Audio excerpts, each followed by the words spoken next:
Okey, selalu kalau orang duk beli mochi kat Cik Dayan kan, mochi Cik Dayan ni menego lagu mana ni? Okey, macam tunjuk kampung.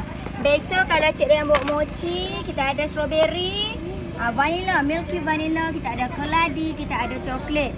Okey, so macam mana nak buat? Senang saja. Hampa mai sini, hampa boleh pilih. Cik Dayan bagi biasa 12 biji RM15.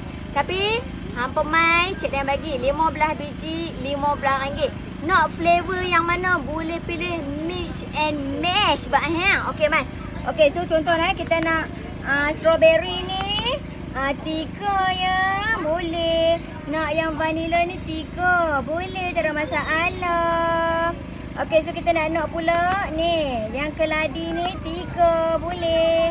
So total dah berapa dah? Baru 9. Okey. So, seterusnya, nak mana lagi? Nak keladi lebih? Boleh, tak ada masalah. Nak coklat lagi? Boleh, tak ada masalah, kita bagi. Nak strawberry lebih lagi? Boleh. Okey, so nampak? 3, 6, 9, 12, 15. Okey, lepas tu kan, senang. Hampa boleh pilih pula. Okey, ya cik nak crumble yang mana pula cik? Oi. Kita ada butter kunafa. Kita ada nestum. Nestum kita ni bukan yang repack ya guys. This is original nestum. Bau dia sangat wangi. Okey, so untuk budak-budak biasanya dia akan suka yang ni. Kadang-kadang kita ada rainbow coco crunch, kadang-kadang kita ada rainbow cornflake. Lepas tu yang ni biasanya kalau budak-budak nak sangat, cik dia akan bagi 1 camca kecil. Bagi buat rasa-rasa, ini tak payah bayar.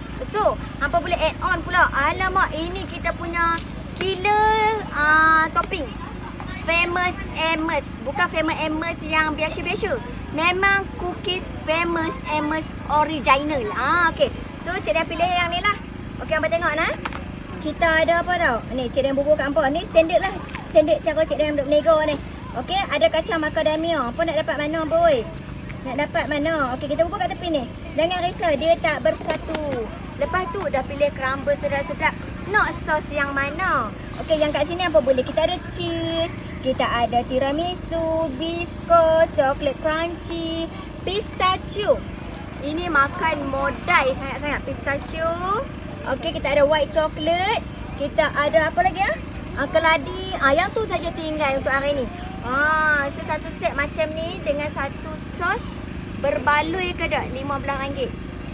Nak tengok cik dia makan, cuba komen. Nak tengok cik dia makan, baru cik dia makan. Tu dia. Dapatkan di Kita Craving.